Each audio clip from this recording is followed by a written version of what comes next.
ముఖ్యంగా మనకి వ్యాయామం అనేది బాడీకి అవసరము. వ్యాయామం చేస్తున్నప్పుడు కూడా మనకి దాంట్లో 2 రకాల వ్యాయామం ఉంటుంది. ఒకటి కార్డియో, ఇంకొకటి లిఫ్టింగ్.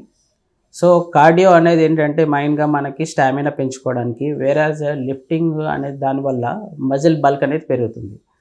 సో, వీళ్ళలో మనకి యంగ్ పేషెంట్స్‌లో మెయిన్‌గా ఇలాంటి ఈవెంట్స్ ఎప్పుడొస్తున్నాయంటే డెడ్ లిఫ్ట్ అలాంటివి చేస్తున్నారు. డెడ్ లిఫ్ట్ అంటే వాళ్ళకి కెపాసిటీ కన్నా for example going for more than 100 KG గానీ, 120 కేజీ, 150 కేజీ అలా డెడ్ లిఫ్ట్ చేసేటప్పుడు సడెన్‌గా మనకి బాడీలో బ్లడ్ ప్రెషర్ పెరగడము, అలాగే స్ట్రెస్ పెరగడము, ఇవన్నీ ఏంటంటే బీపీ అనేది చాలా బాగా ఎక్కువ పెరుగుతుంది.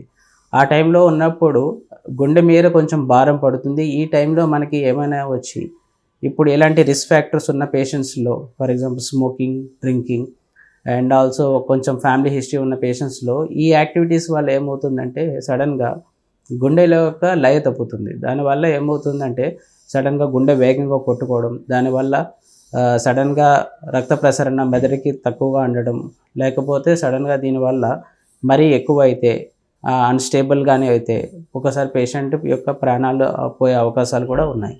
సో, ఏదైనా చేసేటప్పుడు ఫస్ట్ కొంతమందిలో ఫ్యామిలీ హిస్టరీ ఉన్నప్పుడు వీళ్ళలో కొంచెం ఏదైనా జెనెటిక్‌గా అయినా ఉంటే better to go for first ECG, 2D echo అలాంటి అబ్నార్మాలిటీ ఏం లేకుండా అండ్ ఆల్సో రిస్క్ ఫ్యాక్టర్స్ దూరంగా ఉందంటే అండ్ ఆల్సో కంట్రోల్డ్ ఎక్సర్సైజ్ అనేది చాలా ఇంపార్టెంట్.